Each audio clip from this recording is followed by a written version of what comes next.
Të nderuar televizionistë, mirëmbrëma. Sot është dita e 40 e protestës.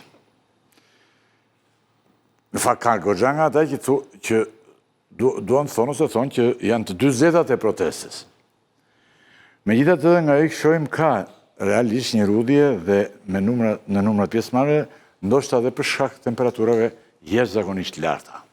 Një verë përtej parashikimeve dhe përtej mjaft e nxehtë. Gjithsesi, ne përsëri sot në pjesën e parë të këtij emisioni do të flasim për këtë çështje. Pastaj do të kalojmë në ngjarje po të rëndësishme të aktualitetit që janë prezente në vendin tonë, siç janë fusha e krimit apo të tjera. Të ftuar në studio Arilda Leshi, aktiviste e njohur, e cila ka qenë dhe më parë me mua. Arilda, faleminderit shumë. Kënaqësi. Ago Nuaj, Ago kush është nga ju? Zotëria. Faleminderit. Ago ti je nga Berati? Jo, Mallakastra. Mallakastra, sindikalist je ti? Po. Bukur shumë. Përparim Gjeka si përmarrës, përparim mirëmbrëma, faleminderit shumë. Dhe Kasiot Çipi i njohur, regjisor i njohur dhe aktivist, po i njohur. Faleminderit. Edhe pak gazetar. Padyshim. Jo, ke punuar gjithë kohën. Unë thash, po ti thash edhe këto se s'ti përmendin këto regjisorët e aktivistë, pse gazetar ti je gjithmonë në ekran. Po. Je gjithmonë në ekran. Edhe i thirrur dhe vetë ke bërë programe.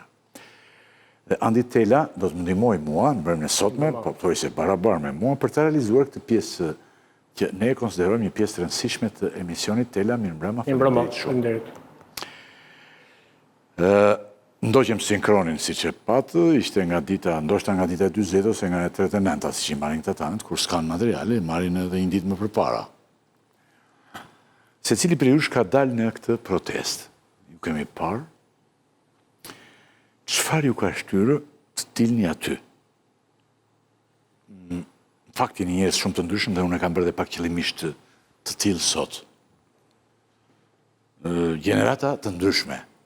Se njerëz mund të jenë mendojnë një lloje, kupton në gjitha, por gjenerata krejt të ndryshme, por ju ka bashkuar protesta. Çfarë kërkoni aty? Zoti Ago, ti jete nga Unë jam Mallakastriot. Mallakastra. Jam naftëtar. Naftëtar. Çfarë do ti, pse ke ardhur te kjo protestë? Që në fillim ke qenë? Unë e dua atë dhëun tim me shtet, jo me pushtet. Këtë shtet të edhe. Po. E dua vendin tim me ligje, me rregulla, jo anarshi. E dua popullin tim të jetë në dheun e vetë, jo të përzan. Po. E dua kombin tim të jetë i pasur dhe krenar që është shqiptar. Po këtë do gjithë bota, Ago? Jo bota, unë s'kam lidhje me bota. Jo, të gjithë duan paka shumë këtë se ti po... Jo, reciton mua ju një e fjalim. thoni, po nuk e doni. Ka shumë që e thonë, në për studio jemi ngopur neve, që e thonë, po nuk e duan, nuk e veprojnë, nuk e bëjnë. Studiot nuk marrin lejnë tënde. Jo, po as unë s'marrë lejnë e studiove përsa më thirrën në studio. Unë jam shqiptar dhe jam i pozicionuar, jo i artikuluar. Unë nuk të sash që ti je kom si tjetër. Jo, pas s'mund të thuash se as unë s'tem. Unë jam shqiptar, jam pozicionuar si shqiptar, jo si gazetar, as si i mirë artikuluar, po i mirë pozicionuar si shqiptar. Faleminderit. Mund të duket si retorik, po kjo është thelbi në fakt. Ne nuk kemi një shtet të së drejtë. Retorik është ajo. Po? Është thelbi. Ne nuk kemi një shtet të së drejtë. Po, edhe retorik ka thelb. Nuk e ka keq. Pikërisht, po pra, këtë po thosha. S'kam vrejtje për atë unë. E pyeta për këtë gjithë. Jo, se është interesante se në vendin tonë na kanë heqë edhe fjalë. Domethënë, siç thotë Ago, ka shumë njerëz që thonë duhet kështu, duhet ashtu, po në fakt nuk e veprojnë ashtu, nuk ekziston. Unë personalisht shumë në shenjë tim ju të resë për të kuptuar, për të mësuar, për të dëgjuar.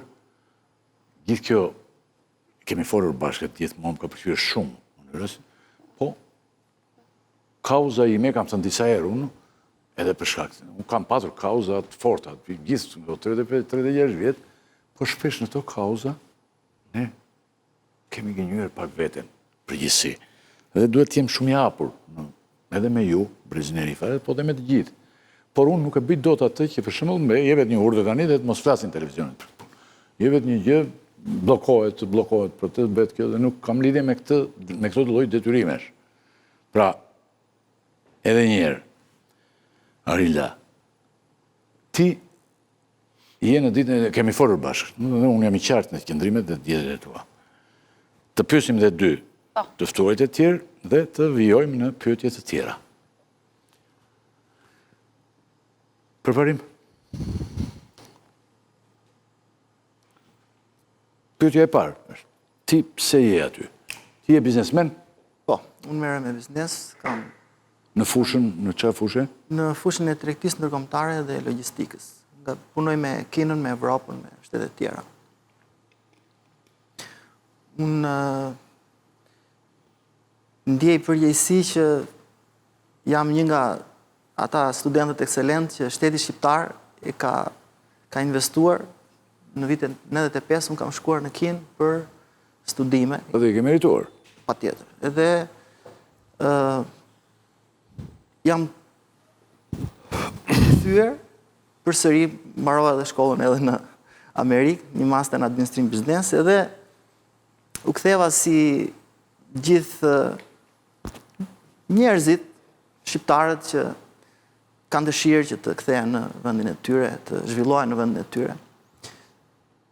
Provova disa vite, por kuptova që shteti këtu ishte i kapur. Dhe mundësitë për të zhvilluar gjatë jetës sime në ato kushte, gjatë jetës sime fizike, kanë qenë të limituara dhe i ka përsëri në migrim. Kështu që si unë në Kinë prapë, në Shangaj kam qenë, po. Edhe mora dhe familjen, kështu që Sa vjet në je? mua të gjitha me shkollë edhe me punë, të gjitha më janë bërë gati 20 vjetë, 25 vjetë themi jashtë Shqipërisë, bashkë me Amerikën. Kështu që shumicën e kohës kam qenë jashtë Shqipëri. Por historia ime është shumë e ngjashme me gjysmën e popullit tonë, sepse të jemi realist, gjysma është jeton jashtë Shqipërisë. Sigurisht. Kështu që ripopullimi është ai që kam dashur unë gjithmonë, kam bërë një shkrim para disa vitesh që ëndra shqiptare e ripopullimit. Edhe e lidha me votën e diasporës, atëherë se bëra edhe një betejë, të themi, për votën e diasporës, sepse nuk doni ta jepnin ta, edhe votën e diasporës. U bë përpjekje të vazhdueshme. Po, unë isha pjesë e atij grupi. Dhe më së fundi u realizua, por që duhet të them që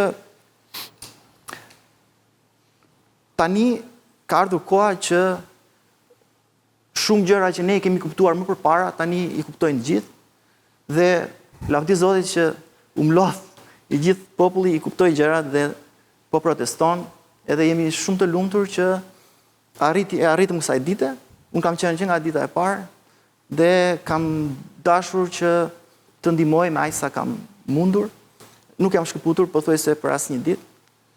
Dhe jam këtu që të ndihmoj deri në fund, deri në dorëheqjen e Edi Ramës edhe në vendosjen e një demokracie funksionale në Shqipëri. Demokracie funksionale. Po. Kur demokracia funksionale po prishet në gjithë botën. Ky sistem. Jo, absolutisht. Demokracia funksionale ne nuk e kemi pasur. Ne që nga viti 91 se ju jeni. Vendet jo s'ka qenë fare. Asnjëherë s'është vendosur. Ky ka qenë karikaturë, po them që edhe bota ka një krizë të madhe tani. Për jashtë vendet nordike, apo kjo është temë tjetër. Zoti Qipi? Unë kam 1001 arsye për të qenë në bulevard në protestë kundër Ramës, po të them vetëm të parën dhe të fundit kronologjikisht.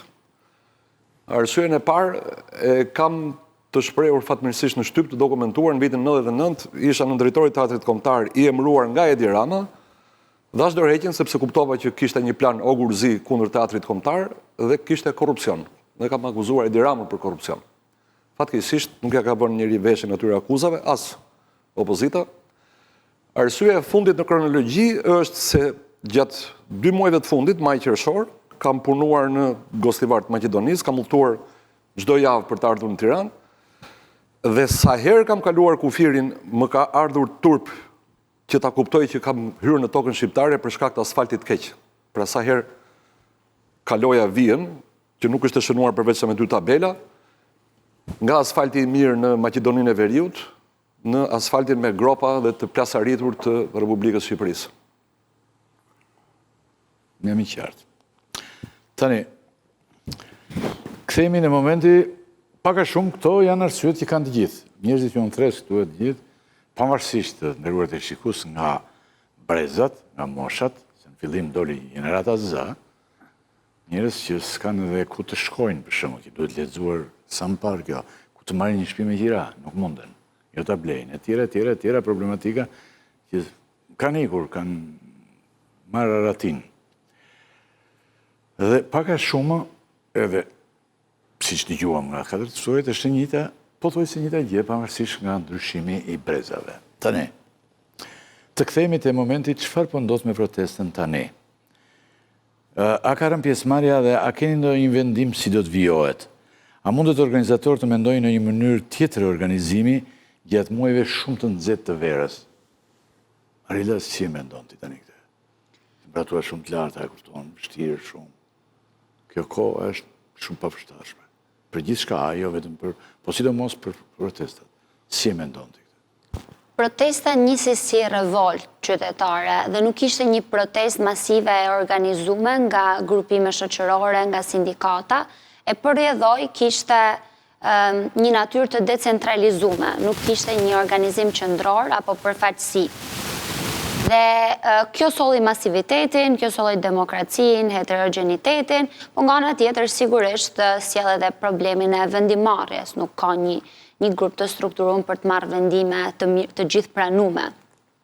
Është natyra protestave të tilla dhe duhet të përballemi me këtë realitet. Ky është realiteti përballë cilet u gjejnë. Dhe protestat të tilla që të organizojnë jo partitë, zakonisht kanë këtë fytyrë që ju po thoni. Është normale. Tani thelbi është ta kalojmë. Por në Shqipëri akoma më mirë, për shembull, kjo që ndodhet deri tani sepse nuk kapej, me pat një koka si shtemi ne, nuk kapej nga ata që donin ta kapnin. Dhe kjo është gjë pozitive e kësaj proteste të decentralizuar, duke mos pas një kokë të identifikueshme, ishte edhe e vështirë të kapej ose të kërcënohej nga qeveria. Por tani, kjo futet avantazhet e kësaj. Tani ka kaluar 40 ditë. Idealja është tani ta kalojmë nga revolt në një lëvizje më të organizuar. Ne kemi një deklarat politike që është një fillim shumë i mirë, kemi disa kërkesa, por duhet të japim më shumë formë, si e mendojmë ne këtë Shqipërinë e re. Duhet kalojmë nga fjalat te mendimi më i strukturuar dhe më i thelluar. Si e mendojmë ne Shqipërinë e re, sepse thelbi është aty, kemi një dëshirë për demokraci të vërtetë, që ndjejmë që nuk ekziston në Shqipëri, po duhet ta qartësojmë. Unë mendoj se duhet kalojmë pra nga revolta në një lëvizje më të organizuar. Po kjo lëvizje e organizuar duhet vi natyrshëm dhe duke qenë se shoqëria jonë i mungon organizimi dhe është e fragmentizuar, nuk do të jetë një proces i lehtë dhe i shpejtë. Është shumë e rëndësishme që të jetë procesi në kryefjala dhe jo shpejtësia ose vendimet efektive. Dhe duhet që të punohet me grupet ekzistuese siç janë momentalisht, horizontalisht, dhe duhet fillimisht të mendojmë si do t'i arrijmë qëllimet tona dhe cila është puna që duhet bëjmë për t'i arritur qëllimet tona, duhet t'i formsojmë më mirë mendimet tona dhe pastaj të vazhdojmë më tutje.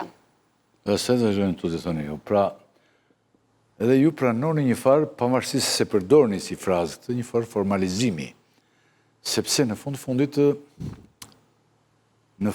kjo mund vazhdojë gjithmonë, 1 vit, 2 vjet, 3 vjet, po dhe me thënë duket pastaj me kalimin e kohës, ja, zoti Tela, kur një protest zgjat në kohë, ndihmon në regjia, po, cili është rreziku më i madh? Tani kanë kaluar 40 ditë. Lodhja e protestuesve apo humbja e mendjes së njerëzve. Çfarë vreni ju se po ndodh tani me këtë protestë që të hapim një bisedë në të gjerë? Askush nuk e priste që protestat shkonte 40 ditë.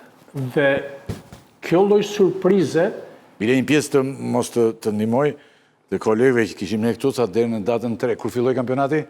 Përpara se të niste kampionati, në ditën e kampionatit mbaron tha. Përpara se të niste kampionati, e nëzorën si argument, pra që do filloj vera, vapa, pushimet, kampionati, botëror, kështu që do largohet vëmendja, do shpërndahet vëmendja dhe njerëzit do paksohen. Realiteti tregoj që po përfundon kampionati botëror dhe askush se ka vënë mendjen tek kampionati botëror, pra e kanë mendjen te protesta. Ajo që po ndodh është një dukuri e pritshme, pra njerëzit një pjesë mund të lodhen, një pjesë mund të kenë angazhime të tjera, por protesta e këtyre 40 ditëve ka treguar që ka pasur 2 ditë të kësaja që kanë qenë kulminore. Pra ka pasur vjetra mira në shesh në ato 2 ditë. Të shtunave. Qindra mira. Qindra mira janë shumë, po t'jemi vjetra mira korrekt. Prap ishin shumë. E papar. Realisht ishin shumë. E papar, pra mëndej po them vjetra mira. Edhe po të mos duam të ishin, ata ishin. Ishin se nuk fshiheshin dot. Ishin atje të dukshëm. Pyetja është se si vjon më tej.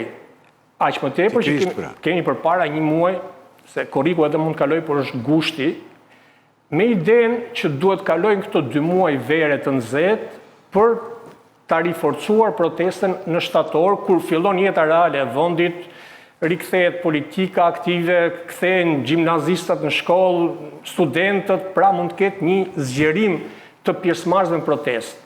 E rëndësishme është që protesta, grupi organizatori i protestës të gjejë mënyrën se si ta zhvilloj gjatë kësaj periudhe.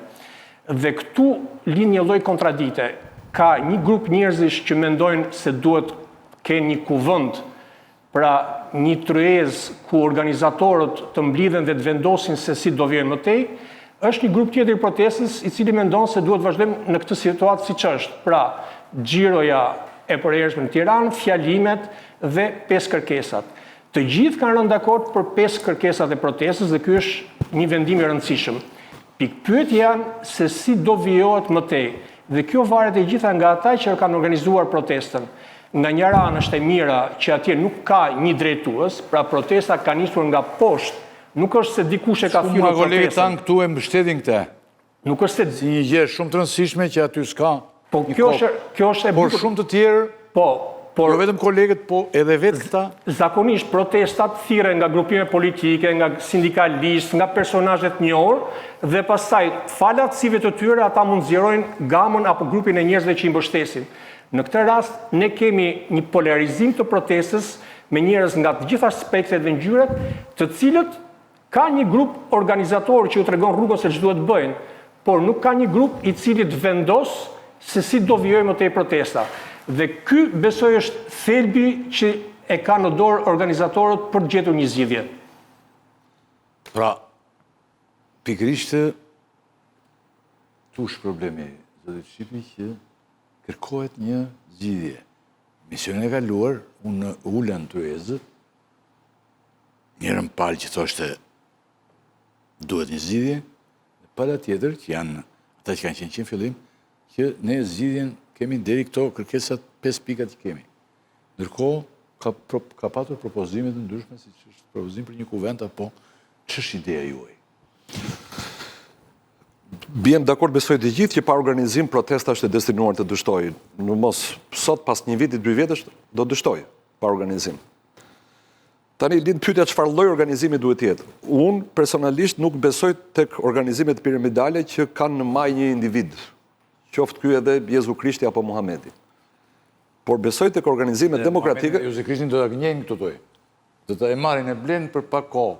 Po mund të ndodhe dhe ajo. Kështu që unë besoj tek organizimi, po organizimi me një strukturë demokratike që nuk ka një udhëheqës të vetëm, po ka disa udhëheqës të vetëm. Kjo zgjedh edhe atë merakun që kanë disa se ai vetëm blihet ose vritet, ose në një farë mënyrë shantazhohet edhe largohet nga protesta dhe dëmton kauzën, duke mos e pasur një individ i vetëm çelësin e protestës, protesta është e mbrojtur, por organizimi është i domosdoshëm. Nuk mjafton të artikulosh 5 kërkesa politike, sepse në radhë parë duhet të shtrosh rrugën e zgjidhjes për ato 5 kërkesa dhe patjetër që duhet kesh ti projektin tënd politik. Kur thua revolucion, kur thua ndryshim sistemi, kur thua fund oligarkisë, Shqipëri e re, ti duhet ta përkthesh këtë në projekt politik. Projekt politik nuk në kupton parti për ndonjë që mund ta marrë ashtu, në kupton ide të qarta, të shprehura qartë, me gjuhë thjeshtë, i kuptojnë të gjithë. Nëse nuk duam këtë Shqipëri që kemi, çfarë Shqipëri e duam dhe kur e duam. Dhe padyshim që unë e mbështes idenë e kuvendit, unë kam mbështetur qysh nga dita e parë e protestës idenë e organizimit.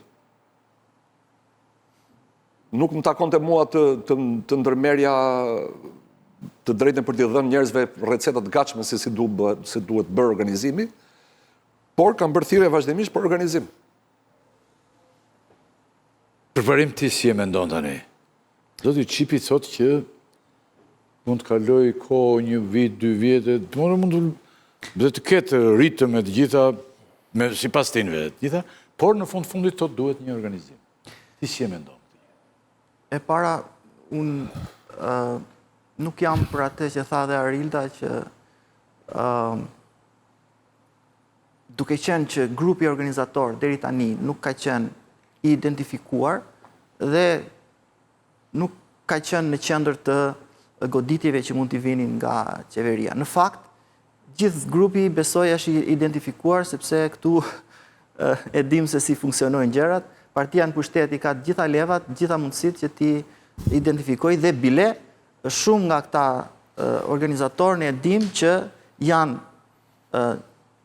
përndjekur në një farë mënyre, do me thënë përfshirë intimidim, përfshirë në media, linçim në media, përfshirë arrestime, kështu që ne jemi në kushtet kur grupi organizator është vënë në një trystëni të jashtëzakonshme sepse kemi realistë të gjithë që kjo është një luftë që në qoftë se fiton protesta, bie establishmenti. Jo vetëm organizatorët, por gjithë protestuesit. Gjithë protestuesit, po.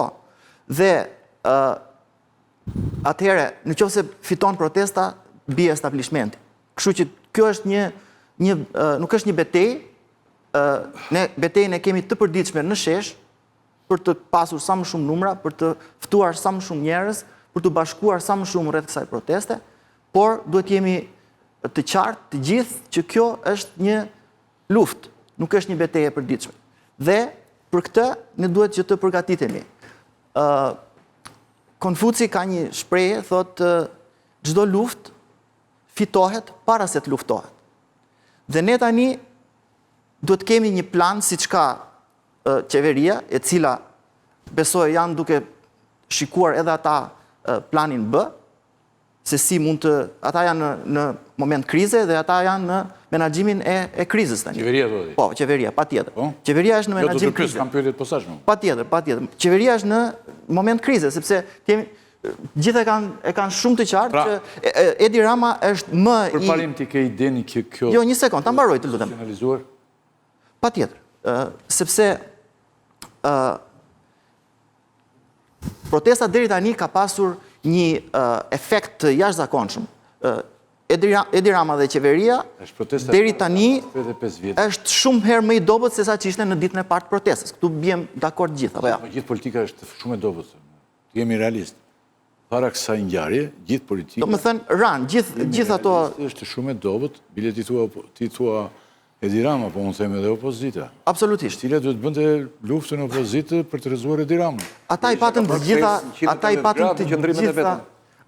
të gjitha mundësitë për kaq vite, opozita e PD-s, opozita e re që u doli në 2025-ën. Nëse të rejnë edhe se lanë ata se i futën shpatën, po.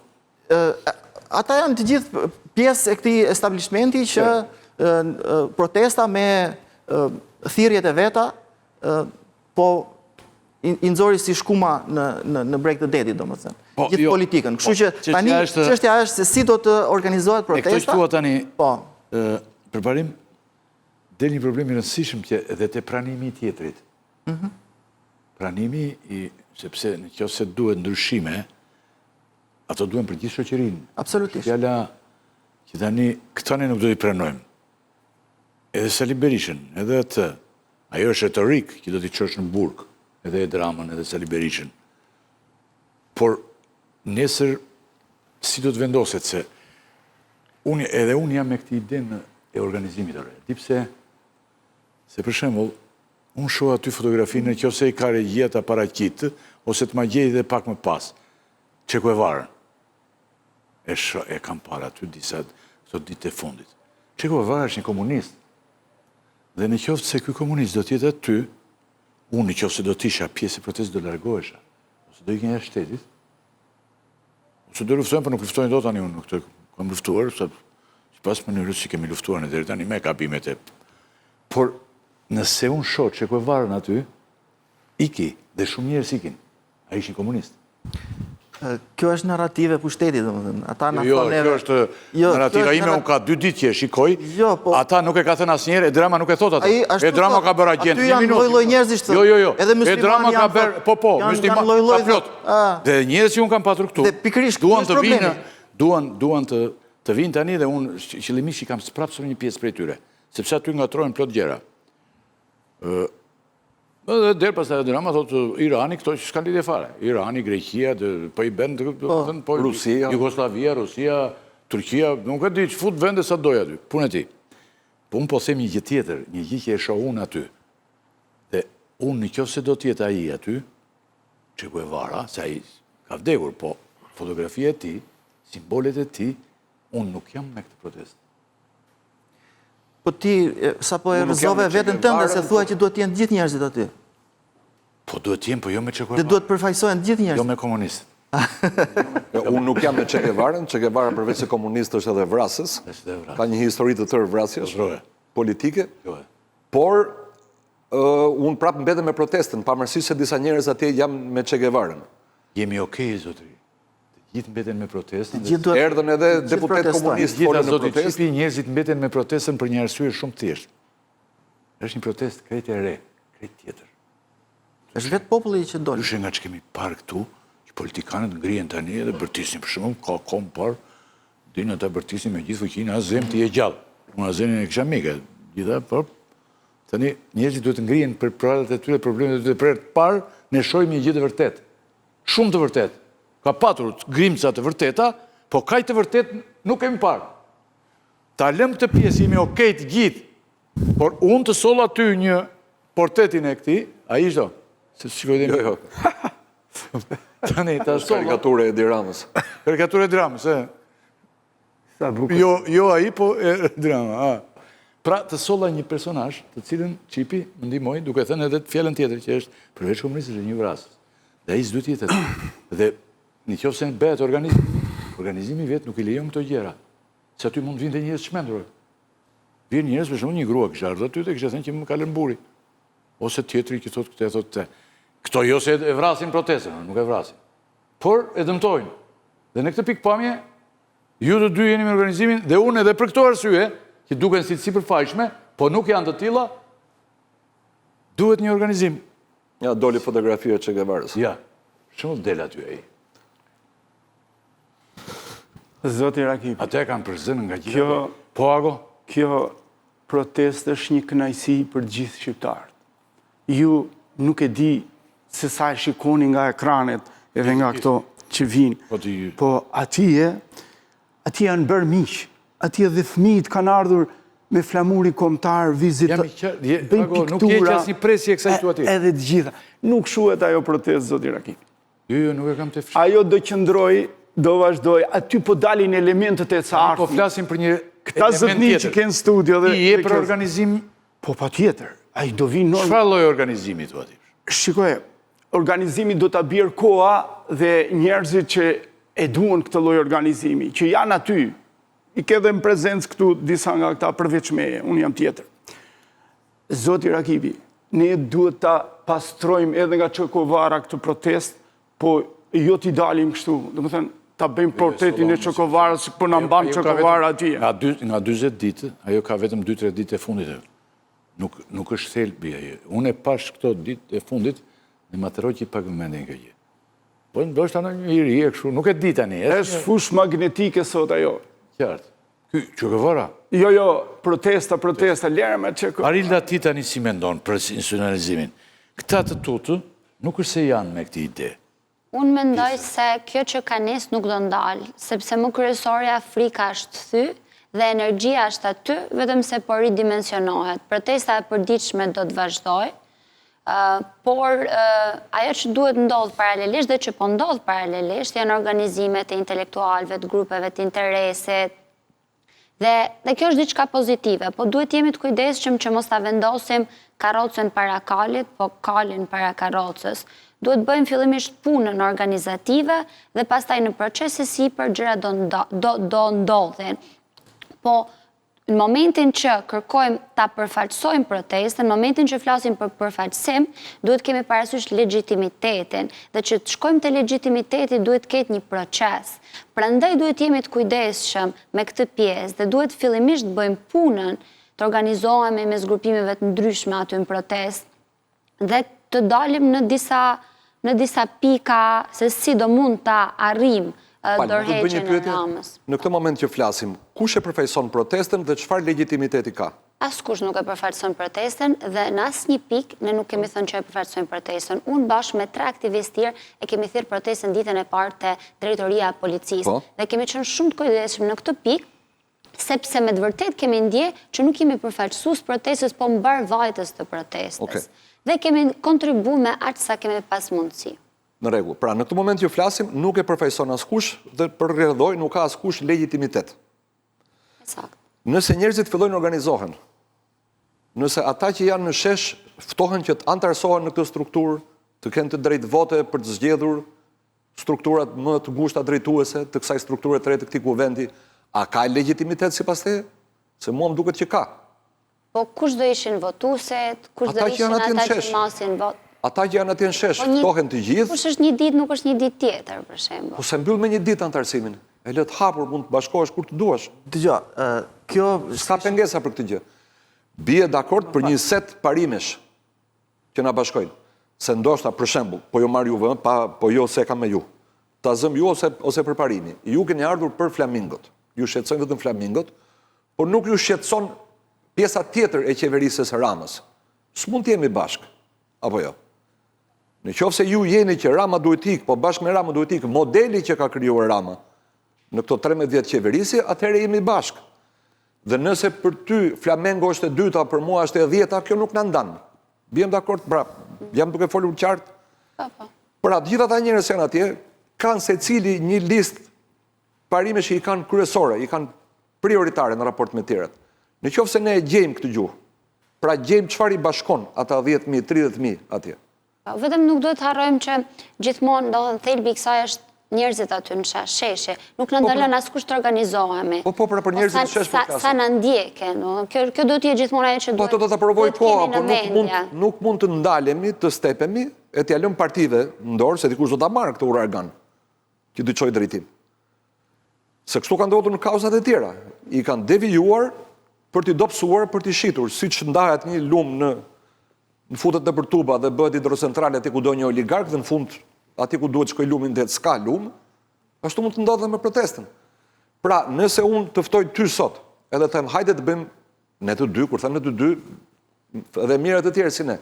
Hajde të bëjmë një kuvend dhe të bijem dakord, cilat janë shqetësimet kryesore, cilat janë rrugët e zgjidhjes që propozojmë, a bëjmë dakord gjithë bashkë të votojmë te një strukturë që do jetë prapë kontrolluar nga ne, me votë. Nuk do jetë as Edi Rama i protestës, as Ali Berisha i protestës. Do t'jenë disa, jo një që do t'a drejtojë, dhe këta do t'jenë vazhdimisht në kontrollin e votës. Të gjithë atyre që duan t'jenë antarë. Mund t'a bëjmë të gjë? Unë shikoj pak më gjerë. Doja vetëm të merre një përgjigje po ose jo. Ja ta thotë. Unë mendoj, e thash në mënyra të ndryshme, që mendoj se parë se diskutojmë për hierarkinë, duhet diskutojmë për punën. Po s'fola për hierarkiun, unë fola për do zgjedhim një strukturë përfaqësuese. Unë them parë se shkojmë te përfaqësimi, që ka një problem thelbësor legitimiteti, ne duhet flasim, ka disa njerëz aty në shesh që po organizohen në mënyra të ndryshme. Ne duhet mendojmë si ta arrijmë këtë kërkesën që kemi. Po pra, me këtë formulë që shtrova unë, çfarë problemi kësheh? Ti pyesim gjithë njerëzit në shesh, 1, 2, 3, 4, hajde t'i vendosim, cilat janë kryesorët, nëse po bashkohuni, firmosni që jeni të gjithë pjesë të kësaj lëvizje, apo të kësaj organizate, apo të kuvendit, dhe hajde bashkëpunim gjithë bashkë për të realizuar kërkesat. Ku është problemi? Se unë s'fola për hierarki, unë madje thash, unë nuk dua që të kem kryetar. Ne nuk njihemi bashkë, po prezantohem me këtë, që unë për vete jam udhëtar i demokracisë direkte, unë s'dua fare asnjë kryetar, askund. Po ama fare pa organizim s'mund vazhdohet. 40 ditë në protest, pa dashur t'jem cinik, rezultat konkret në realizimin e kërkesave nuk ka, apo jo? Ka rezultate indirekte, që janë zgjuar njerëzit e kanë kuptuar që protestohet edhe pa PS-n dhe pa PD-n, që mund protestosh edhe kundër të dyve, edhe mund t'i kërkosh t'i rrezosh të dy. Pa dyshim që këto janë gjitha efekte pozitive, po nga lista e kërkesave, nuk besoj se kemi një afat, se ka dalë ndonjë edhe që ka dhënë dhe afat. Me datë 2 ikën Rama ose e vrasi, me datë 4 ikën Rama ose e tregin zvarë, po s'jemi në atë pika, më. Unë ja një sekundë i dashur Farim, jam shkruan dikush shumë që është emigrant, njëri mençur që komunikon vazhdimisht me mua. Nuk ka lëvizje thotë që mund të rrezikojë establishmentin pa pasur emrat e fuqishëm intelektualisht, njerëzisht të zotë që dalin përpara me qëndrime vizione. Ka ndodhur në gjithë botën, e kupton. Shoh këtë kategori thotë larg protestës. Ky është me protestën, se në fillim thotë ylli thotë protesta është shumë e mirë, thotë në fillim. Pastaj thotë këto. Thotë por ta them me siguri se e dështoj për të rrezuar establishmentin. Shpejt e thotë ky e dita, se ne nuk e dim të gjë, se kanë 2 vjet ato e di, por do të prodhoj në politikisht në favor të forcave të opozitës. Ja dhe unë këtë do thosha, Ylli, paka shumë. Shiko, si që thash, kjo është një luft, edhe lufta pa tjetër që ka general, ka dhe ushtar, ka kapiten, do më thënë ka gjitha. Problemi është aji që thot edhe Arilda që tek legitimiteti, se pse tjetë Ylli dhe mos tjetë përparimi. Apo ja. Dhe shqiptarët e kanë gjithë të problem. Kështu që duhet krijuar një mekanizëm i tillë, shumë i hapur, transparent, që ata që janë vërtet në parametrat e generalëve le të dalin në gjithë shqiptarinë, në gjithë shtetasit e shqiptar, 4 milionë sa janë në gjithë botën, le të dalin. Dhe ne kemi këtë mundësi tani me këto zhvillime teknologjike që secili që ka dëshirë, që ka vizion, që ka vendosmëri, që ka kohën,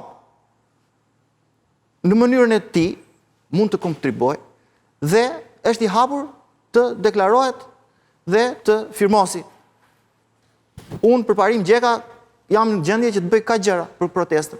Kështu ne e hapim, e forcojmë dhe organizojmë të gjithë shqiptarët kudo që janë, sepse nuk është vetëm ata që dalin në protest. Ka shumë njerëz që janë në protest, vinë, por ne kemi edhe shumë njerëz që kanë dalë në të gjitha qytetet e Shqipërisë. Ne kemi shumë njerëz që kanë dalë në të gjithë diasporën, në të gjitha ku ka komunitete shqiptare. Dhe këta janë vërtet forca shumë e madhe e kombit. Dhe të gjithë këta duhet të kenë një mundësi. Dhe këtë mundësi duhet ja japim ne që jemi këtu, jemi vetë mbledhur në një farë mënyre, sepse, si që tha Arilda, asnjëri nuk i tha, se ndonjëri thot tash që pse tjetë Arilda, po a i sishte atje ku ishte Arilda ditën e parë. Edhe unë që vajta më vonë pasi u mlodhën këta. Edhe të tjerë. Tani, se cili duhet japim ato merita që ka në momentin që jemi dhe të bashkojmë të gjithë forcat në qoftë se ne duam vërtet që të mundim establishmentin, sepse thash, kjo është një luftë. Dhe lufta pa bashkim i të gjitha forcave, sepse ata kanë forca tjera, ata kanë 36 vjetë që kanë grumbulluar para, kanë grumbulluar pushtet, kanë grumbulluar bashkëpunojnë me krimin, me oligarkët, me të gjithë, ata kanë forcën e tyre. Ne çfarë kemi? Ne kemi vetëm bashkimin e të gjithë shqiptarëve, nëse bëhemi siç u bëm 200.000 vetë në datë 4 në shesh, të bëhemi 1 milion, por në të njëjtën kohë ne duhet që të kemi dhe strategji se si do ndeshemi, sepse në momentin që unë vajta për shembull në një studio tjetër dhe ai isha me një deputet Partisë Socialiste dhe ai më tha, po tha se si thot ky, tha s'thot një tjetër nga këta protestuesit tha. Ne duhet të fokusohemi. Ne duhet kemi një vizion, ne duhet kemi një dëshirë, një qëllim dhe hajde bashkojmë gjithë forcat. Kështu mund të bëhet bashkimi, të jetë shumë i hapur, të jetë transparent dhe kjo është shumë e mundshme për të bërë. Dhe ne po punojmë në këtë drejtim. E ju që më shkruan mua është Alban Daci, një analist i njohur, jeton në Itali tani, migrant. Ki lexova, gjithë që lexova ishte kokë kemë me protestën, është njeriu i protestës, po nuk jeton këtu dhe ai ndoshta do vihet gjithë, po këto gjëra që ai më thot mua më duken mjaft të vërteta. Zoti Ylli, këta shikojnë protestën nga distanca dhe kanë të drejtë Kush? E Zotit, po ky personi që të ka Ky thënë. është njeri që dashuron protestën. Po pra, po shikon nga distanca, nuk është brenda protestë. Kjo më ky një njeri Zoti e dashuron më Po protestën. mirë, pra, po them. Do t'jepet mundësia dhe Nuk e atij dashuron shumë se përparimi të se Arilda Po kontribon në mënyrën e vet. me Po, ato në mënyrën e vet. me ato çka bën. Mo tani është duke mbaruar përfunduar një libër në interes të gjerë të publikut për këtë lloj tematike, gjithë po të mos mbetemi te njeriu. Ideja kjo është, domethënë që të angazhohen të gjithë. Mua vjen shumë mesazh, po unë brenda- filloj vetëm ato që janë që ju ndihmojnë një orë dhe që janë Brenda mundësive, po pra, brenda mundësive secili të kontribuojë është e hapur. Më mirë, dakord. Gjithë kjo që do po mundohen. Ta janë të mirë pritur në çdo kohë të bëhen pjesë e protestës, të marrin pjesë aktive dhe për këto që po flasim neve. Po një gjë e ka, ne bukën Dhe shrago se ai do vete në punë se do jetoj ore. Kontribon. Jo, dakord se neve edhe ne aty jemi. Edhe ju tani, dhe ti do vesh në më keq punë. se ai Zoti Ylli. Ne mas jemi më keq. Mos mbetemi këtu se nuk na ndihmon. Na ndihmon ideja që na ndihmon. Po Tela, Pra, që kuptohet, aty ne kemi dy palë.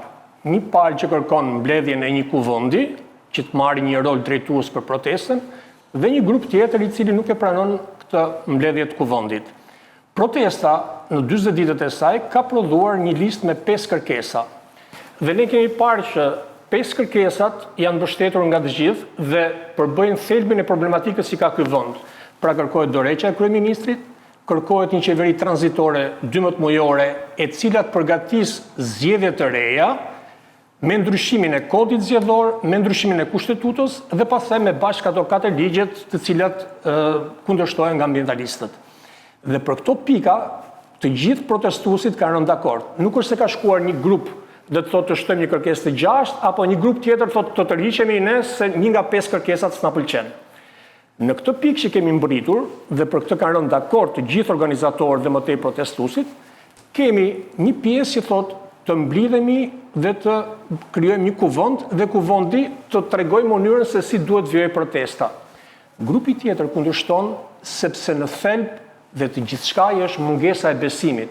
Mungesa e besimit dhe keqpërdorimi i tij nga qeveria i nxorri njerëzit në shesh. Dhe në këtë rast është mungesa e besimit e cila ka këto dy polet protestës. Prandaj është e vështirë që njëri grup të shkojë te ai tjetri që thotë që organizon, apo ky që organizon të bind grupin tjetër që thotë ne nuk duam të shkojmë atje. Ky është problemi, sepse dhe vetë ai kuvendi thotë të mblidhemi dhe t'i shkruajmë 5 kërkesat dhe ti bëjmë si zyrtare. Nuk është se kuvendi propozon një rrugë të mëtejshme të tipit. Pra dalja që hajtë ta votojmë në shesh kuvendin, apo hajtë përgatisim lista ku dikush të votoj, dikush të kundërshtoj, janë disa momente që krijojnë keqkuptime te pjesa tjetër e grupit. E gjitha e ka bazën te mungesa e besimit ndaj njëri tjetrit. Ruaj njëri tjetrin. Kuvendi nuk do propozoj zgjidhje. Ja, një sekond. Kuvendi s'është bërë akoma. ja pyete se ke aty. Një sekond. Ja, po e Ja ta sqaroj. Pyet mua kur Tela po Nga nisin ju që thoni që kuvendi nuk do propozoj as zgjidhje. Sepse kuvendi në vetvete, mënyra se si është mbledhur, krijon mungesë besimit e pjesa tjetër. E para nuk është mbledhur asnjë kuvend njerë. Po këtë cila pjesë- Mos dizinformoni. Kështu që më dëgjoj mua sepse nuk je nga brenda. Ka pjesë tjetër. Që ti kesh informacionet e plota. Zoti Tela nuk ka pjesë tjetër. Më fal pak. Po pjesa tjetër është Shiko. përballë aty në studio e keni. Po mirë, doni ta dini tani si. Po jemi ne po dialogojmë. Ka shë vërteta apo po flasim këtu tani si. Ku e di jemi ti pro që kuvendi. Zonjusha nuk do bashkohet me ne. tani Zonjusha Dheshaj. Po Sulmoni diskutojmë dhe gazetarin që është me ju. Është bërë kuvendi. Zoti Ylli, mund ta marrëm fjalën Se pak. kemi Po Sulmoni kundërshtare, se kemi merre me mend sikur të sjellësh Ta- ty ta gazetar sqaroj pak, të lutem. Po Sulmoni gazetari që është me ju. Zoti Ylli, mund ta sqaroj unë të Jo se këta mirë, dakord, ai jemi thotë një jo për palë. kuvendin. Po ai po thotë s'po flet favorin Po, tuaj. ai e shikon. Me ç'kuptoj unë, se ne kuptojmë ca gjëra, Po patjetër. bëjmë dhe këtë punën. Po dhe ne bëjmë ca Për gjëra. jetën merrem me këtë. Edhe ne bëjmë ca gjëra atje poshtë. Ju nuk Përgjithsisht, kuptuat se do ja po bën protestën, bravo të protestë qoftë kaq madhe, po ju tjerët edhe naftën Po, edhe deri këto, tani, por ne bëjmë këtë punë, këtë lloj pune. Po Ylli, do më japësh pak fjalën ta sqaroj edhe Telën? Po sqaroj. Po. Patjetër. Tani, Edhe këtë ato që thot Tela nuk është një kontradikt fare një. Nuk ka asnjë lloj kontradikte këtu. Sepse grupi organizator, nga grupi organizator ka që janë dhe për kuvendin. Kështu që e para. E dyta, kuvendi nuk është komplementar me protestën, është për ta forcuar dhe nuk e dëmton protestën. Pjesë e protestës së se s'ka ardhur nga ana tjetër aty, absolutisht.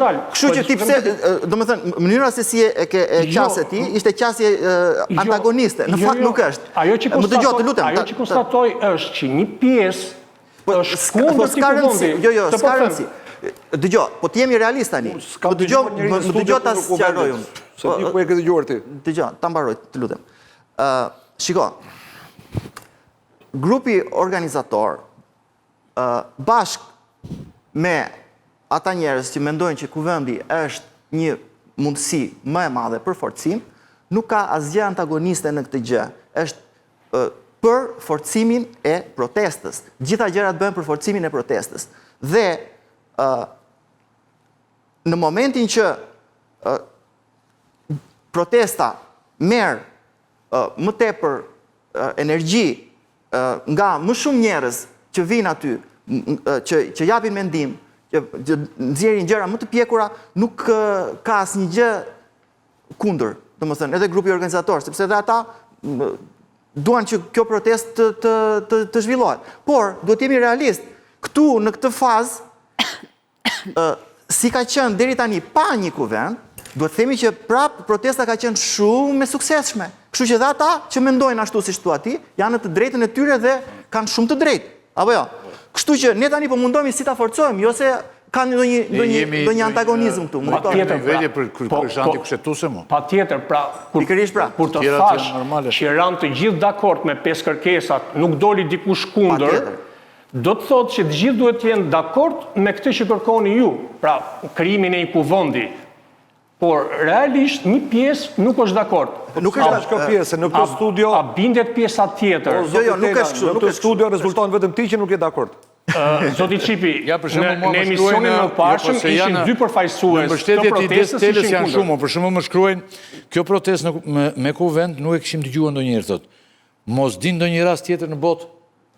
Gjitha protestat janë me organizim. Janë me organizim. Përdoret fjala kuvend, përdoret një fjalë tjetër. Po, organizimi ka qenë përpara se të nisë protesta në ato të tjerat. Prandaj po thoja, protestën e nis një sindikat, e nis një grupim dhe me njerëzit. Sindikatat ka 30 vjet që nuk ekzistojnë në Shqipëri. Se Tela tha erë në kaluar shumë konkret, erë në kaluar tha Zonjusha po ta thotë qartazi, zoti Qipi, që thirrja ka se mos e merrni këtë protestën dhe e futni në zyrë. Po të thoja krahasimin me protestat e tjera.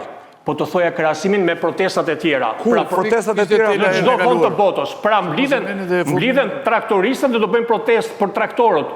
Por kanë një sindikat ata që organizojnë. Në rastin konkret në Shqipëri, Kastriot, protesta nuk lindi nga një grupim politik sindikalist, nga një personazh publik që ta thriste dhe u zgjerua protesta.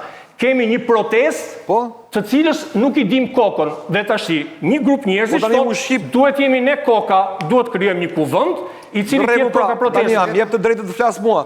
Shqip po flasim. Jemi vetëm në fazë organizimi. Zonjush Mbeshaj po ta thotë që kemi qenë 3 vetë që kemi bërë thirrjen e parë për protestë. Dakor? Po iku ajo. Dhe është fakti pa mohueshëm se mohon askush këtë gjë dhe kapelen të 3-ve që e kanë nisur. Shumë i e dim atë. Tani çështja është kjo. Ajo po thotë në këtë studio që nuk është kundër kuvendit, vetëm ti e kundër kuvendit në këtë studion e sotshme, mos më fol për javën e kaluar, e para, dhe e dyta po të thotë që protesta në këtë moment që jemi nuk ka përfaqësim. Nuk ka një grup të legjitimuar për ta përfaqësuar. Ka një grup organizator. Prandaj jeton protesta, se ka vetëm një grup organizator. Po thotë nuk ka legjitimitet, ti thua jo ka. Ka një grup organizator, thash Kastriot, fal të cilit ajo protestë jeton. Unë nuk e di se si do jetë ajo protestë nëse do krijojë një kuvend. Kjo është pyetja. Po pranoj skenarin tënd. Ka një grup organizator, megjithëse ata vetë nuk e quajnë veten organizator. Nëse bëhet kuvendi dhe përfshihen të gjithë këta organizatorët plus edhe një 10.000 të tjerë, ku është e keqja? Nuk ka të keqe, nëse bien të gjithë dakord po thoja nuk ka të keqe, por ka një grup që nuk është dakord. Këtë po të them, Kastriot. Po mirë me të ta vendosin numrat pastaj nëse ka dikush që nuk është dakord. Kush do e vendosi? Numrat më. Nëse idenë e kuvendit e mbështesin 10.000 vet dhe nuk e mbështesin 200 vet, kuvendi do bëhet. Ata 200 nuk do futen. E drejta e tyre, kaq. Do kishin rënë dakord po të ishin këto numra. po kam përshtypjen që s'janë këto numra, prandaj kundërshtojnë. Po mirë më të na thrasi Rakipi me numrat që mendon ti që janë dhe diskutojmë, debatojmë. Këtu s'po del njëri kundër, me këtë debatoj unë. Vetëm ti, hajde ti në panel, vlla, dil ti argumentoje pse s'duhet ketë kuvend. Po Kastriot, nuk po them që jam kundër, po të them që mënyra se si keni organizuar, pra është ngritur një grup pune, është futur në një kat hoteli dhe bëjnë dak fjalime me njëri tjetrin se si ta organizojmë protestën, si ta zgjerojmë, si të thrasim njerëzit, është në kundërshtim me parimin që protesta është duke zhvilluar në rrugë, në shesh, ku vendi, nëse do ishte, mund të ishte në shesh, po s'mund të jetë ku vendi, del dikush me mikrofon thot, jeni dakord për ku vend? Po mirë, të pyes unë ty, zoti Tela, Partia Demokratike lindi nga protesta studentore në 90-s? Po ç'lidhje ka kjo? Ka shumë lidhje. Ç'lidhje ka? Po ja për ta tregoj unë lidhjen. Ku bë statuti në sheshin Demokracia me 30.000 studentë përballë? Ç'lidhje ka ky krahasimi Kastriot? Po tani qofse se kupton ti paralelin, paralelja është shumë e qartë. Ska lidhje. Paralelja është shumë e qartë. Ska lidhje. Të gjithë bashkëbiseduesit në studio bien dakord që duhet të ketë organizim. Mendoj, zoti Çipit, të ikim në këtë moment dhe të bëjmë 2-3 pyetje tjera, sepse ne nuk e ndryshojmë dot. Si mendon zoti Çipi, si mendon Tela, si mendon gjithë kanë mendimin e vet dhe janë të lirë të mendojnë secili. Pastaj heterogeniteti që ka kjo protestë, sa që heterogene sa mendimet këto janë mendime serioze që po përmendim ne këtu. Edhe mendimi për një institucionalizim edhe mendimi për jo institucionalizim, po aty ka gjëra të tjera që duhen, dhe për këtë shkak ndoshta duhet institucionalizimi, që të mos ketë bolla gjë të panumërta. Tani, shkurt secili, si e mendoni ju, si ka qenë reagimi i Ramës ndaj protestës? Si e ka menaxhuar ai? Ago ti si e sheh këtë gjë? Ai është shumë i lodhur. Lodhur duket tuati? I kryeministri i lodhur, po jo se e lodhi protesta, ai erdhi i lodhur. Erdhi thua. Ai erdhi i lodhur sepse ai nuk ka punuar asnjë ditë për të bërë gjëra të mira. Ai ka krijuar bandat e veta, siç i ke thënë një artist, prandaj ka marrë në studio tek juve. Se i ke thënë një herë në studio, keni krijuar bandat dhe ja ku erdhi dita që ata janë të lodhur nga vetja e tyre, ata po hanë veten e tyre dhe protesta e shumë herë para tyre. Dhe ata në ajo janë të tmerruar me protestën. Qartë. Si mendoni? Rama, menaxhimi që ka bërë? Po më pyet mua. Po, me radhë. Rama po bën atë që ditë bëjmë mirë dhe po e bën për standardin e vetë shumë mirë. Problemi është se ka të pamundur të shpëtojë veten, sepse zullumi është trashur shumë. Ai ka 28 vjet në politik, 28 vjet histori korrupsioni. Tashmë nuk ka njeri, as ata që e votojnë, nuk të thonë që Rama është i pakorruptuar, po të thonë s'ka më të mirë, ose të thonë alternativa është Berisha, unë s'votoj Berishën. Protesta ja ka hequr tullën e fundit të dyve, si Ramën si Berishës, pikërisht sepse ka thënë që Shqipëria ka një rrugë të tretë, as majtas as djathtas, por drejt. Shqipëria duhet shkojë drejt.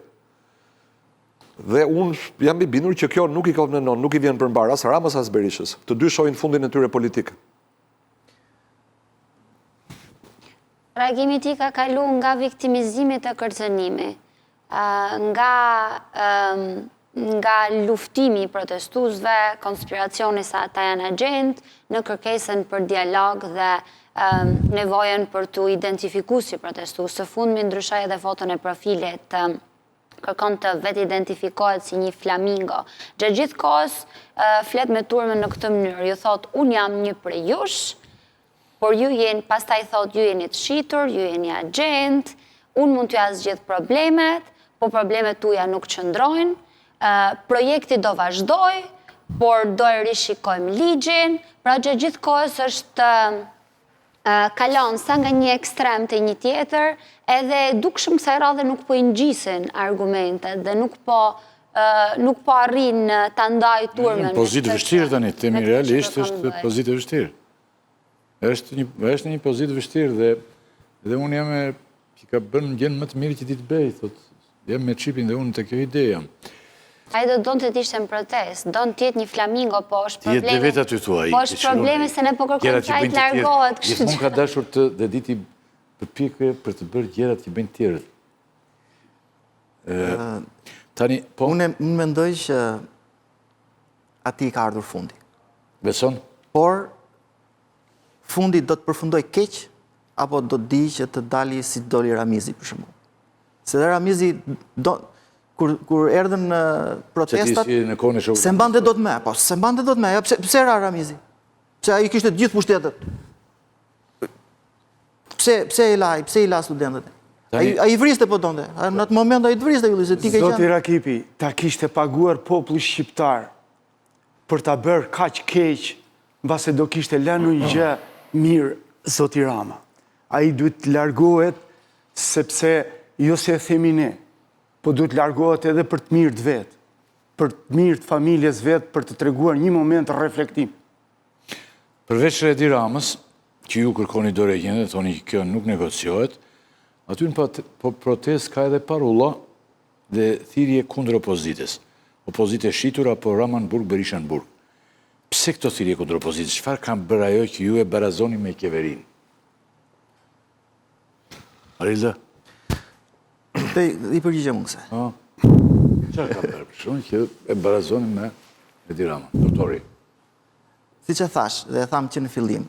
Doktor Berisha, Kjo demokraci, kuazi demokraci, se nuk është asnjëherë të tje pranove, që nuk ka qenë asnjëherë demokraci. S'ka qenë. Apo jo? Po të gënjej veten, hajde ta gënjej, po.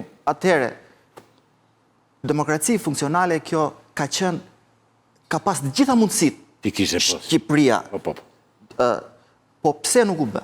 Duke bërë skaletin e këtij emisioni, bravo. Po e diskutonja me këtë gjë që s'ka mundësi të se këta e kam patër mundësin ma. Edhe të vitni, ndoshta, edhe të vitni, edhe të rregullonin të vendin. Ja. Po jo me e kanë futur fare. Kjo është teori shqiptare, Jo, nuk bëhet ashtu. po them... E disi bëhet shteti, si që bërja i Singaporit. Tha, i futit, erdi atje, tha, unë jam shu, i futit 300 që ishin ata, gjithë më dhejnë i futin burg. Pinochetin e. Dhe këshu bëhet. Por, që ta nëzirim të ideja jote, sepse ne kemi një historik me... Ky ishte personi, Berisha ka qenë personi që ju dha gjithë mundësia, të gjithë ëndrat e shqiptarëve, në vitin 92 ishin mbi Partinë Demokratike dhe mbi Sali Berishën. Po çfarë ndodhi? Pas 4 vitesh ne pam 96-ën, pastaj pas 5 vitesh pam 97-ën, që ishte përsëri në mundësinë e tij për të mos ndodhur këto gjëra dhe ndodhur. Atëherë, ne kemi një, unë e kam quajtur kartel politik, PS-PD, që ka qenë që nga vitet, themi, të paktën në 20 vitet e fundit, që ka funksionuar si një kartel politik. E njofin teorit e politikës, kartelin politik. Do më thënë, ne jemi antagonist deri në momentin që nuk na preken interes. Arilda, ti si mendon në këtë, pse dhe opozitën, përveç argumentit që dha përparimi? Për arsyet thjeshta, pikës pari nuk e ka rinovu leadershipin e vetë, edhe është vështirë për njerëzit të shikojë se si mund tjetë ndryshe, kur është provu në pushtet më parë, edhe ka ik nga pushteti për shkak të skandaleve, dhe e dyta është perceptu gjatë këtyre viteve në opozit, si kur nuk është një opozit e vërtet që përfaqëson njerëzit e shtypur të këtij vendi, po si kur është një opozit që lufton për interesat e veta meskine. Perceptohet si një opozit që bashkëpunon me Ramën për kodin zgjedhor, për avokatin e popullit, hesht për rjollin, hesht për zvërnecin, madje thotë edhe ne do ta bënim po t'ishim në pushtet, ndërkohë që njerëzit janë kundër këtyre projekteve, eksaktësisht. Pra, njerëzit perceptojnë se në thelb janë e njëjta gjë, vetëm se ngatrohen për pushtet. Pra nuk kemi një opozit që me të vërtet përfaqëson ato ideale që janë në shesh. Kjo është arsyeja. Unë mendoj se Rama ka ra, për aq kohë sa ati ka ra legitimiteti moral dhe dorëheqja e ati është çështje kohe. Arilda. Por ajo që mendoj se ne duhet bëjmë më mirë është të mos e lëm këtë ndjenjen për gjithë kërkojmë një demokraci funksionale, po mos ta lëm në nivelin e ndjenjes, po ta qartësojmë pak më shumë, si e imagjinojmë këtë Shqipërinë e re, këtë demokracinë. Jo, po, mua, duke të pyetur ty për gjëra konkrete, unë e kuptoj si e mendon ti Shqipërinë e re. Sepse po të pyeta kështu, jemi si në simpozium pastaj, ose si në leksion. që ty të vjene i pedagogu dhe të sqaron këto gjërat. Ne kemi një mënyrë tjetër në media. Unë të pyes ty gjëra shumë konkrete, ti më përgjigjesh dhe unë dhe publiku i gjerë kuptojmë se çfarë Shqipëria të re do ndërtoj Arilda. Ja, unë po të pyes këtë ty. Se ti tani e vajzë fare e re dhe e thuhet mosha se nuk pyeten kështu gratë e tjera, po ti pyetesh sa vjeç je tani ti? 30 vjeç kam bam në 30. këtë protestë. Shumë e vogël dukesh. Tani ti ke dalë një protestë aty dhe mirë ke bërë. Dhe nga më të zonjat aty, telet gjitha. Po, apo krijon kjo protestë një breztëri aktivistësh që mund të jenë edhe politikanë nesër. Ti për shembull, do doje të ishe një politikane se dakord me ty del tani edhe bërtet aty gjithë, po dhe po të dalin të bërtasin të gjithë, dhe të mos bëjnë asgjë, vetë konkretisht, kjo është ku ishe asgjikundi që bëre asgjë. Apo jo, ti vetë, çfarë dëshire ke për shembull? Ke dëshirë të qëndrosh të shkosh në politikë, të jesh në politikë? Se, dakord, po ti mund, se shumë njerëz i dëgjoj që thonë, ne jemi aktivistë. Nuk merrem me të gjitha. Po kush do ta bëj këtë gjë? Mund të përgjigjem unë për Arildën? Jo, po lërë të përgjigjet. Se unë po pyes Arildën. Jo, se po e shikoj që Jo, ti nuk do përgjigjesh për Arildën. Për veten tënde po. Jo, mund të japim. Po ti sa je tani? Unë sa të dukem. Po më të kanë flokë, po i ri dukesh fare. Nuk kanë si pse të kanë. Ja çfarë thua? Sa je? Edhe unë i kam kaluar 50. Sapo i kam kaluar. I ke kaluar 50, domethënë unë jam gjenerata... Kjo nuk do thotë që ne nuk kemi shpresore dhe të ty, dhe të gjithë. Dhe të gjithë. Të gjithë më të gjithë. Duhet ndikojnë në vendin e vetë. Me sinceritet të plot... Po flasim këtë për të vajzën. Po ti përgjigjem pyetjet. Me sinceritet plot hezitoj dhe nuk e kam da menjen. Në thelb mendoj se vendi ka nevojë për një politikë të re dhe politikë të mirë. Shumë njerëz në Shqipëri kanë fobi ndaj politikës, si diçka e keqe, ndaj partive. Kjo është çështje e gabuar, sepse nëse njerëzit e duhur nuk përfshihen në politikë, atëherë politikën do ja lejmë dorë atyre që na vjedhin. Dhe janë pikërisht këta që na vjedhin që thonë mos bëni politikë, sepse politika ju lejohet vetëm atyre. Unë mendoj se antidoti ndaj politikës keqe është politika e mirë. Pra, parimisht mendoj se njeriu duhet merret me politikë. Dhe qytetari duhet jetë aktiv. Dhe është vetëm një garanci për demokracinë. Unë jo më kote them herë pas herë këtu që unë dua që të bëhet që mirë shumë këtu, por unë nuk jam, ju them, të kjo kaos. Kam marrë pjesë me entuziazm në vitet 90 të jashtëzakonshëm. Më se je ratuar shumë, se shmirë. Jo, po, qatë të vras veten? Jo, po që të dalë të vritem? A të vrasim me të gjithëra, bëu pjesë. Pini ju, gjeni një automatik? Pa ja, Bjerë mua ago. E kishim gjetur. Po jo, po s'ka lidhje. E kishim gjetur. Ago, ka lidhje. Shiko, po them. Ago, po pëse bërtas që brez, qa do bëj brez i ri? Kjo vajza, generata kjo dhe generata zë dhe kjo, më pas. Këtë po përthem, po them... Do t'a bëjnë mirë, zoti Rakipi. Po nuk po them a do t'a bëjnë mirë, po e pyeta a do marrësh pjesë. Që të bësh ti? E pyeta për të tjerët dhe për vete. Po s'pari e pyeta që do bësh ti dhe që do bëjnë shokët dhe shoqet e tua. Se në qoftë se këto dalin dhe i bien tamburas aty vetëm kaq, nuk e bëjnë këto, mbaron filmi. Ago, ti do kthehesh atje, apo s'është shumë? Jo, shiko si është. Si është? Tani, nuk mund të futet në politikë, tani ka qenë kështu dhe ti si njohës i mirë i politikës këtu, do ma mbështesësh. Nuk mund të futet një njeri ndershëm në politikë deri tani. Nuk mund të futesh e mo. Nuk mund të futesh e mo. Ja, do futet tani. Sepse ti duhet të bëj grupazh, duhet të vidhje për atë lartë, duhet të bëj gjitha gjëra. Gjitha këto që janë bërë. Që janë bërë. Okej. Ore, po ju pyes ju, po e pyes vajzën të farën dhe ju që nuk keni qenë në politikë. Po, ta shpjegoj. Ju të thoni ha për këtë gjë. Unë s'po them të mos jetë dhe brezi tent edhe tjetri. Po them kjo vajzë e re fare që ka dalë aty, që të bëlla, a ka dëshirë të jetë aty e të gjitha. Pa tjetër që nga kjo frim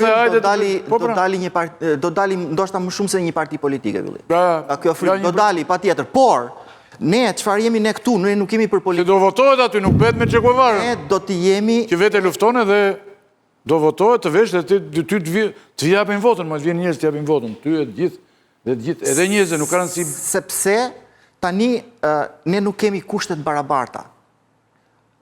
duhet që të kesh, Kjo të politika futesh. dhe kushtet e të barabarta. Në vitin 2008 aty është bërë një gjë që Absolutisht. dy partit jene dhe të jetojnë Dy partit dhe edhe këto partit tjerë e vogla i pastaj- shajmë kot, ne e kupton. Bravo. Që ato s'kan që të marrin votë. Kështu që ne po luftojmë tani për kushtet barabarta, për një start të barabartë, për të gjithë ata që do duan të futen në politikë, që mos ta votën, mos ta kenë në dorë as krimi, as korupcioni, as ai të futet si kryeministër atje. Si mund të futesh ti me gjithë makinerinë e shtetit mbrapa dhe thuaj që unë i kam votat e pastra? Pse duhet të vesh makinerinë e shtetit ti detyrosh administratën që sa vota ke ti, sa vota ke ti? Përperim, nëse mund ta komplementoj ato që unë ka 4 vite që merrem me aktivizëm dhe ja kam nisë kësaj me idenë që mund t'ja dalim, duhet vetëm të futet fryma qytetarisë aktive. Por para kësaj proteste isha në pikën e dorëzimit, sepse ndjeja që pas aq shumë përpjekjesh nuk shikoja progres shoqëror. Madje edhe kam kandidu në zgjedhjet e kalume. Njerëz të panjohur dhe pa kontribut publik votohen me mira vota dhe dikush që përpiqet për shtetin e së drejtës nuk vlerësohet. Për arsye që po thonte përparimet. Ne nuk kemi zgjedhje të lira të ndershme të barabarta. Dhe njeriu kur shkon në ditën e votimit nuk voton për program, nuk voton për individ, voton për interesa dhe për pragmatizëm. Tani nuk mund të fajsojmë me popullin tani ne, se populli doli, Tani është pjesa tjetër se si do... Para kësaj proteste, duke sikur ishte vendos një strukturë e tillë në vend, ku rinia ishte largu, kishte zgjedh, kishte vendos që në këtë vend nuk ja dalim dot, do shkojmë ta gjejmë veten diku tjetër. Klasa e vjetër kishte kap çdo sferë të jetës, nga politika, ekonomia, arti, media, gjithçka, dhe duke një luftë me Goliath që nuk mund ta fitoja. Kjo ka qenë ndjesia para kësaj proteste. Kjo proteste na i ka rindes shpresat. Them drejtën, dhe nëse arrim diçka, do isha shumë e lumtur nëse pas kaq vitesh aktivizëm dhe pas kësaj proteste të mund të arrinim zgjedhje të lira dhe të barabarta. Por të siguroj me kaq sa di dhe kuptoj unë që kjo protestë ka arritur gjëra të rëndësishme. Ishte në një establishmenti 36 vjeçar që ka fituar betejë, por se dalu bek, duke sikur cikli ishte pak të duke i mbyllur gjithçka dhe këtu jemi që kjo protestë vetëm atyre që s'duan ta lexojnë, e kupton? S'duan ta lexojnë, pastaj s'kemi çfarë bëjmë. Tani të bëjmë pyetje unë për mediat, po fare shkurtëm përgjigjeni. Ju i akuzoni si të kapur nga qeveria, ago ti do më thosh i pare dy fjalë. Çfarë ndikimi ka patur mediat te kjo protestë? Si kanë mbuluar protestën? Unë, dhe që të jetë ishtirit fare, të them që është e vërtet kjo, që të kapura kanë qenë pjesë, jo vetëm nga qeveria, po dhe nga opozita, pjesë e mire medjave, e rëndësishme. Si e men? Zoti Rakipi, kjo që po flasim në sot për PD dhe PS a janë bashka, po jo nuk e ka Zanafillën sot e para. E ka Zanafillën që në 1941. Vazhdojmë të mediat. Nuk kanë lënë media pa kapur këta, zoti Rakipi. Janë të rrallë individ që kemi qef të i shikojmë në për studio, sepse i bëjnë një opozit deri diku të fort pushtetit. Mediat janë që të gjithat kapur. Te protesta, nuk kam patur, ne i bëm mediat të vinë protest. Be silent. Pa problem, se live jemi dhe më ndodh një gjë. E vogël, nuk është gjë e paransishme fare, po ti be pak silent. Nuk në kanë, mediat nuk e suportuan do të bukur protestën, por u detyruan pasaj të vinin të protesta, sepse e pa... Sepse të mbylleshin të. Sepse mbyllesh pasaj, në qoftë se nuk shkon. Po pra. Ako, edhe po të mos duash, në qoftë se nuk shkon të ngjarja, mbyllesh. Kështu që... Vetë u mbyllesh. Zoti Qipi, se ti e gazetarë, zotri... Për mediat. Padyshim që qeveria dhe opozita kontrollojnë pjesën më të madhe të medjave, kjo është e vjetër, nuk është e re, edhe është pjesë e skemës për bashkëpunim që ata kanë pasur, sepse kjo vret fare lehtë nëse merr listën e të ftuarve në emisionet e Syrit Për shembull, dhe dallon që ata që janë antisistem nuk thirren as te syri. Që thirresh te syri mund të jesh kundër Ramës, por nuk mund të jesh kundër sistemit. Syri në javën e parë ka sulmuar protestën egërsisht. Tani sigurisht që ka bërë kthes Berisha, ka bërë kthes edhe ata, po mbetet një media në shërbim të një partie dhe si e tillë nuk është media në shërbim publikut. Nga ana tjetër unë mendoj që realiteti tani është pak më ndryshe. Është media e madhe televizive këtu te ne. Po i referohem pozicione e qartë. Televizioneve. Por ama e mira e kësaj kohe është që media është decentralizuar për shkak të teknologjisë. Tani podcastet që nuk ekzistonin 5 vjet apo 10 vjet përpara nuk ekzistonin si mod. Sot podcastet kanë goxha audiencë, rrjetet sociale bëjnë punën e tyre. Dhe unë nuk e di vërtet nëse janë të justifikuara financimet për reklama që marrin disa televizione, se nuk e besoj se kanë atë shikueshmëri për cilin pretendojnë se e kanë. Në këtë kuptim, ky lloj decentralizimi, ky lloj aktivizmi, aq sa mund të bëjnë njerëzit duke i shpërndar videot alternative që nuk vinë nga mediat e elitës, nga mediat e sistemit, duke e rekomanduar njëri tjetrit, duke përfunduar pastaj te kjo lufta e re digjitale që kanë nisur tek raportimet negative për bizneset e lidhura me Ramën, është një fenomen i ri që po luan rol dhe po ndryshon panoramën, po ndryshon raportet. Mediat, besoj unë, ato të pavarura kryesisht online, do të bëhen gjithmonë më të fuqishme në vazhdim. Televizionet tradicionale do të kenë krizë. Sa më tepër vazhdojnë akoma të shërbejnë Ramës. Do të bëhen si televizioni shqiptar. Televizioni shqiptar ka 13 kanale, ka buxhet, po unë nuk e di a ka audiencë për që mund ta barazosh me një televizion të vogël lokal në Shqipëri. Nuk e di a shikon njëri televizionin. Shikoni juve televizionin shqiptar? Asnjëri si shikon, buxhetin e ka. Unë po shikoj një sot të fliste kështu në gjuhën e Maqedone për këto minoritetet. Po, kanali 2 i TVSH-s. Pa lajmet për gjitha pakicet. Aty dhe përshikojnë? Jo, ato janë bërë kombëtare këto pakicet. Nuk kuptojnë. Jo, s'kuptojnë asnjë fjalë, po e shikojnë. Zoti Rakipi, ato të pakicat kanë kaluar kombëtare, ne kemi kaluar pakicë, zoti Rakipi. Ata janë në rregull TVSH-ja. Mediat tek ne këtë radhë vazhduan që të ishin jashtë loje. Dhe bënin gol, po nuk u quhej. Kështu dolën do. Bëni gola, po nuk u quhej. Unë ju pyeta pak a shumë gjatë gjithë emisionit dhe ne thamë që kjo është një protest që ka arritur shumë suksese, e kisha përgatitur si pyetje unë këtë, por nuk është e nevojshme, me që i thamë pak a shumë që identifikohen arritjet rëndësishme në këto 40 ditë, të cilat i treguan këtij vendi një gjë shumë të hapur dhe të ndershme. Tani unë do t'ju pyes për një moment tjetër që të mbarojmë bashkë, sepse unë do kemi një pjesë të dytë, se ka patur vrasje dhe gjëra zoti Çipi që ose deri dhe breziri për shembull, dhe marrin një vajzë të vogël ato, tjetrën, shoqen, e torturojnë për vendet. Ndodhin gjëra të se di. Pati një debat shumë të madh tani polemika për koncertin e Kanye West. Ka një këngëtar i madh shumë, po vjen që do këndoj këtu Rilda, do këndoj pas nesër në Shtunë, Tiranë. Ja ky është. E hapa unë, e hapa në YouTube, se si mbajmë në temrat të Çipi këto se edhe mosha, dita gjërat. E hapa këngëtar i mirë ishte. Ky ka ndruar emrin tani, e thrasin Jeji. Si? Ka ndruar emrin, them, e thrasin Jeji. Si gjë? Po Jeji e thrasin, jo Kanye West, siç e ka pasur emrin. Po pse? Po ashtu pëlqen. Se të qove mirë si e the. Jeji, po. Edhe Prince nuk quhet Prince, po ka vendosur të quhet Prince, pastaj vendosi që të quhet me një shenjë. Tani pati një debat madh për koncertin e këtij dhe për shpenzimet sidomos e të gjitha. Disa shpenzime që marra nga fondi i emergjencës tanë. Zoti Tela, thua ti pak ç'a ndodhi që ta mbyllim bashkë dhe të thonë dhe këta ti do vesh te koncerti ajo. Ja, se kam dëgjuar në herë atë, se njoh fare. Ai është këngëtar i njohur tani. Po është këngëtar. Unë hapa YouTube-in dhe e pash. Po patjetër, është një këngëtar një rrymë që unë se pëlqej. Një rrymë që nuk e pëlqen, e. Nuk është për moshën time.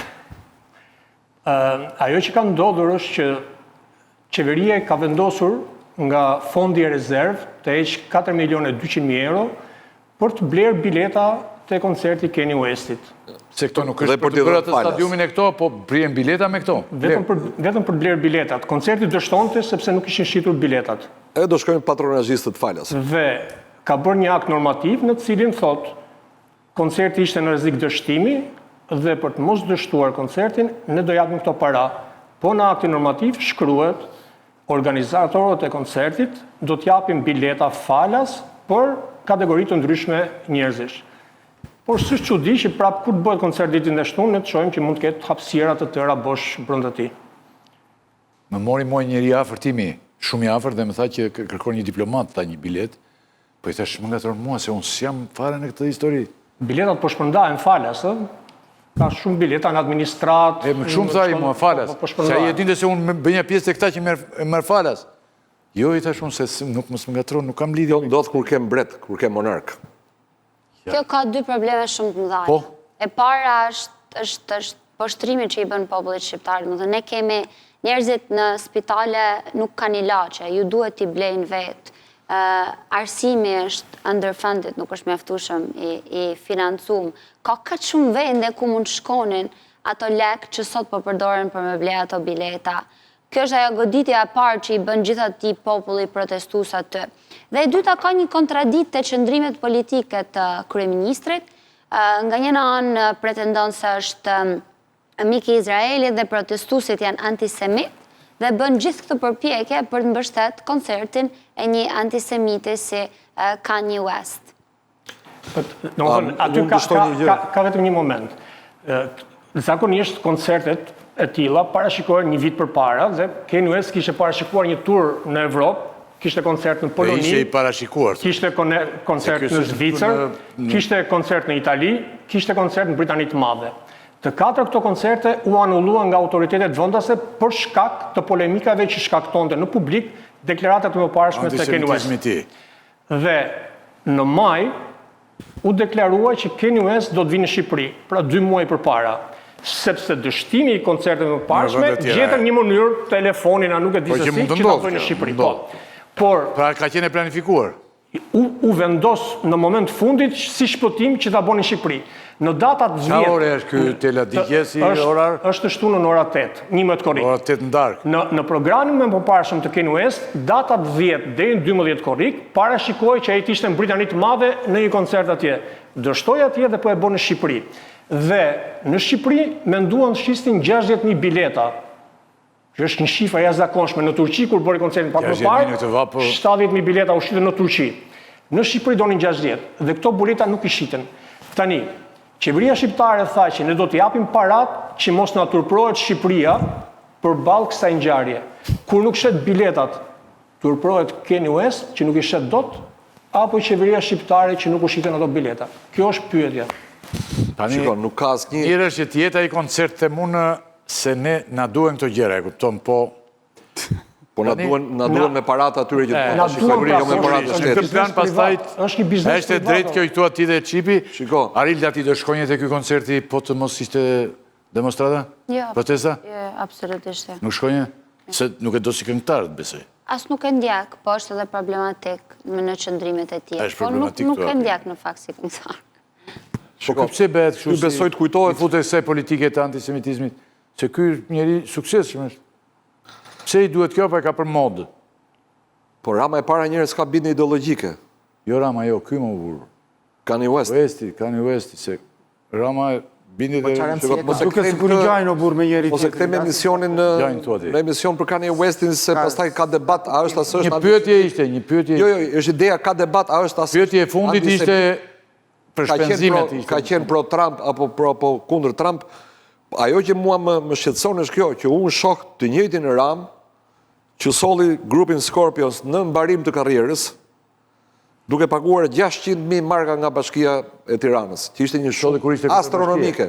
Po, një shumë astronomike për Bashkinë e Tiranës në atë kohë, dhe erdhën Scorpions dhe e gjetën stadiumin bosh, sepse publiku erdhi e mbushi stadiumin natën e parë, sepse këndonte Elita 5, mbaroi Elita 5, 80% e publikut shkojnë në shtëpi, s'kishte interes për Scorpions. Qartë. Dhe ikën 600.000 marka që duhet i kishte paguar Edi Rama nga xhepi. Unë them Ka tani... punë shtetit ndërhyrë Ti Çipi, ja, ky Westi, do të thënë, vjen ky pas nesër këtu, këndon, pas dite, çfarë vendi këndon? Si hapësirë Tela? Në Kashar. Kanë ndërtuar një stadium, kanë organizuar një stadium 60 Pse se bëjnë në stadiumin në... Mund ta kishte bënë atje dhe nuk do dështonte. Mund ta bënte atje dhe nuk do dështonte nga shifrat, se 60.000 bileta në Shqipëri. Më mirë të bëj koncertin e këtij aty pa lekë, te ky Air Albania, se sa duka që ka sjellë atë trajnerin e Italisë si na mund të Luksemburgu. Po edhe në stadium mund të shkonin njerëzit më kollaj, atje mund të krijohet problemi i madh në atë rrugë. Ka sjellë një më vëdota se veten. Trajneri dhe na mund Luksemburgu. Arila, faleminderit shumë. Ishte kënaqësi, do jemi përsëri tani, protesta do vazhdoj gjithë verën thua ti, ha? Po dhe në një ditë pushim ne do ta bëjmë nesër. Derisa të realizojmë kërkesat. Deri në realizimin e kërkesave thua ti. Mjafton që ta marrim protestën me vete. Ago ti do të jesh gjithmonë këtu? Të më thënë nuk lëviz nga këtu. Në protesta? Po, për zotin, unë jam shumë i rim duke vetja, jam shumë aktivist. Nuk po të temë për të më do lëviz. Po, në istikam i hiq. Zoti Gjeka? Unë doja t'jepja një mesazh të fundit Jepe. që të gjithë shqiptarët kudo që janë ta mbështesin protestën me mënyrë të tyre sa më shumë çdo ditë në orën 19:00 tek sheshi Skënderbej, bashkohemi bashkë edhe shkojmë tek kryeministria. Zoti Qipi? Unë do të shtoja vetëm 2 fjali apelit të përparimin, do thoja që shqiptarët duhet i bashkohen gjithashtu dhe Kuventit, sepse do të jetë një organizat e hapur demokratike për të gjithë, por një organizat antisistem, anti-PD, anti-PS. Nëse nuk do të jetë demokratike, unë nuk do të jem antar i saj. Qartë. Faleminderit shumë. Faleminderit. Zoti Qipi, zoti Gjeka. Ago, faleminderit. Faleminderit juve. Arilde, si thashë, faleminderit. Do të bëjmë përpjekje të jemi përsëri edhe, megjithëse temperaturat e larta të gjithë, kjo ishte nderuar të shikues pjesa e parë e emisionit tonë për mbrëmjen e sotme, ne e kemi fokusuar fort. Këtë protestë është ngjarje shumë e rëndësishme. Janë fikur mediat si tha zoti Ago, po i fikin dhe gjëja për shkak të verës, po është detyrë e rëndësishme që mediat pasqyroj atë që ndodh edhe kur nuk ka dëshirë. Të kur të verë si sezon apo si pije? Jo, verës që bie ka hedha i lartë. Fare shkurt publicitet dhe rikthemi në pjesën e dytë me gazetarët e njohur të cilët do të diskutojnë me mua. Tela, bën ngjitjen me njerë këtu dhe jemi me disa të tjerë, me zonin Lala, zotin Bregu dhe zotin Xhevair Zhabina, dhe në lidhje direkte do të jetë sociologu i njohur dhe analisti i njohur Ergjus Mërtiri, si do të na japë për disa, sidomos për këto vrasjet, ka ngritur buri që ta merrin vesh çiften dhe ka vrarë gruan, Shkodër. Dhe pastaj, do të thënë, sot. Publicitet dhe rikthehemi me njerë.